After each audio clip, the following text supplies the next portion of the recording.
What's going on, everybody, and welcome to my Dress Up Darling review. This is my first time doing something like this. When I say first time, I mean so well detailed and very well organized. So we're going to jump into it. Let me know with your feedback, and this is something I want to keep adding to the channel. Let's jump into this review.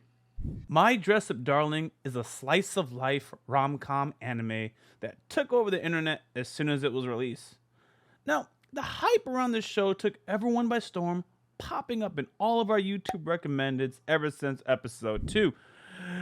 It could have been because of, I don't know, these gorgeous little toes here, but we're going to keep on going.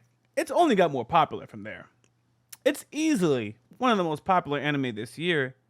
That in itself is enough to make someone want to watch it. Is it worth the hype? Or did the community get riled up over nothing? Well, after watching the anime, it's easy to say that the love is getting completely deserved. To understand why, let's take a dive into the story. I'm going to do my best not to drop any spoilers, but if you absolutely, peacefully don't want any, I recommend you skip this. Let's jump into it. Anyways, the synopsis is, this anime is set in today's present time. It gives a good mix of tradition and, modernity. The story starts off focusing on the male protagonist Gojo and his love for Japanese Hina dolls. Even myself, I was like, Hina dolls? Huh. But I'll tell you, by the end of this series, you're going to love some Hina dolls. But anyways, it turns into a high school couple's cosplaying adventure. All right, so let's jump into the main protagonist, Gojo. Gojo was raised by his grandpa after losing his parents.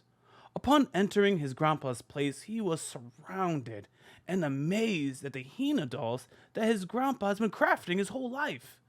This is why Gojo, not Grojo.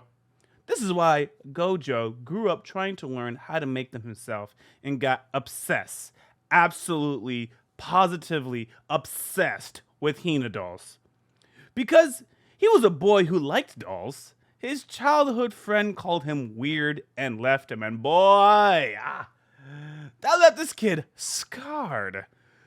Anyways, fast forward, Gojo starts high school as your typically lonely sad boy, but he still really loves making these Hina dolls. I gotta tell you, I've grown so much watching this. I promise you, myself watching this 10 years ago would have been like, Hina dolls? Dolls, my guy? But now that I've matured and I've had an appreciation for wholesome series, I respect Gojo and his Hina dolls, and now I'm approaching people in a whole new light with whatever their hobbies are. Anyways, let's get back into it. Moving forward, we're going to cover Marin. Now, when starting high school, Gojo meets Marin, and as Gojo says himself, she lives in a completely different world from him. She's energetic, popular, bright, and a social butterfly. I mean, even her friends brag to each other when they get to hang out with her. Oh my god, look who I hang out. Oh my god, you totally can't believe it. At least I think that's how they talk over there. I'm not quite sure. Anyways, that's my American version. She's also a massive sweetie because she defends and encourages Gojo's passions whenever they talk. When she finds out he can sew, though, she basically folds and falls for him harder than that 2016 SoundCloud rappers fell off the charts. Oh, what happened in 2016? This is when Marin asks him to make a cosplay for her, and they start working on it together, which sets the rest of the story. Okay, so the main focus of this anime, of course, is the main characters and their relationship. There are a few side characters who also get some screen time and development, but My Dress Up Darling really prioritizes the relationship between its protagonists and, honestly, Gojo's special word. I'm not gonna ruin it for you. But anyways, I gotta say, the side characters, even though they get small screen time, in my opinion, they do get a fair amount in a 12-episode anime, and they don't take away from the story, but they truly add to the story. Be careful. You might get set up, and I won't spoil that for you guys. Anyways, it has tremendous entertainment value. Obviously, the first thing that should be mentioned is that this anime is fun. And guys, if you've made it this far into the video and you haven't, please go ahead and hit that subscription button, hit the like, drop a comment, let me know what you think of this video. Let's keep going. All right, now let's talk about the entertainment value. Obviously, the first thing that should be mentioned is the anime is fun. Marin has enough energy to make up for the entire cast. She gently drags Gojo around everywhere and puts him in the most unpredictable situations just because she feels like it. And it's equally fun to see how genuinely impressed Gojo gets, as much of a goof she is, and reluctant yet committed he is to just keeping up with her. This, my friends, is the awe inspiring part that I love. Yeah, there's a beautiful girl in the show, but I really love the focus on just an innocent Gojo as he gets to experience new things for the first time, and you just see the complete awe. And I won't spoil it, but that's one thing I really like about it. Going forward, the chemistry is perfect because they match each other's vibe while being completely opposite personalities. So, another great thing about the relationship is their differences. Being fun isn't the only thing that makes this anime stand out, but this show has a lot more to it than that. Gojo's steadiness, focus, and patience makes him very good at keeping Marin focused as well. She comes up with all kinds of ideas, and his full on dedication is able to bring them all to life, not only in the form of beautiful cosplays, but also in all the experiences they share together. Marin, on the other hand, is a spark in Gojo's empty life, and she gives him a lot of things to do and use his brains and talents on. On top of that, she's always respectful of his limits and never forces him to do anything he doesn't want to do. I know I'm saying that. I'm not gonna lie to you. I had my editing team work with me on those words, but I have to call cap on that. Is she really respecting his limits? I'm gonna ultimately say yes, but she really is pushing it. Anyways, he gets not only companionship, but a variety of activities that he really lacked in his life before he met her. I mean, he really has. Adding to that, what makes the relationship so healthy is the fact that Gojo always goes out of his way to make her happy, while Marin always shows him the gratitude and appreciation he deserves for it.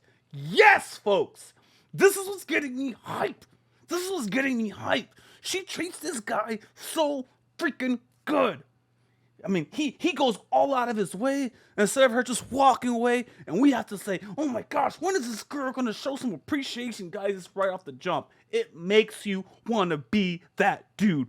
Gojo inspires us to be that dude, and Marin shows that you can be rewarded for being that dude. There are people that appreciate you. Okay, back to the script.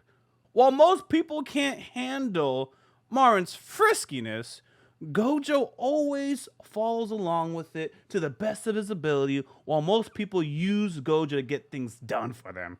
Marin gives him a strong sense of worth and enjoyment in his efforts. See, guys, that's why this season Marin became best girl really quick. Any case, the spicy value. Now, this is the part that got a lot of people into the show. There's a lot of reactors, for instance, that got into the show because they saw Marin's feet on the internet. We're not going to out anybody. But yes, there is also fan service in this anime, which different people have different feelings about. One thing is for sure, the anime is the best that fan service can get. It's wholesome. The characters' interactions are cute during heated, hot, and steamy scenes. And it's definitely not the main focus of the show. Most of your enjoyment will come from laughs and emotions and the lovable personality of each character. Now, the ecchi scenes are there. They're bold and outstanding for people who enjoy them, but they somehow pull it off without ruining the experience for those who aren't interested. I'm going to be honest. I got roped in for that fan service, but really watching it, sometimes I'm like, yo, we didn't get fan service this episode. But you know what? I guess it really didn't matter, because it's always a wholesome, awesome writing experience. So in conclusion, giving this anime a try won't disappoint. Not for anyone who has a heart. It's not only extremely enjoyable, but it's also heartwarming and meaningful to the point where it'll make you smile more than once. Season 1 has already finished at 12 episodes, and Season 2 is expected to come out in the near future because of the anime's popularity. I appreciate you guys for checking out my video. This is the first of its time, or the first of its type, where it's actually scripted. So you have my editing team that helped me put it together, and then you have my ad-libbing, and I just interjected with my own remarks that I wanted to add to it. All of this is co-signed by me, but I just needed help controlling my ADD and getting these words to just flow out. So I appreciate you guys. If you haven't subscribed to this channel, go ahead and do so. I'm active on social media. I got all of my socials in the description of this video, and you can check out the main reaction channel. So until next time, guys, Rock D Lee out. What's going on, everybody? Thank you for subscribing to this channel. If you haven't followed me on Twitter, please go ahead and do so. The link is in the description of this video, and I actually tweet back. Much love, Rock D Lee.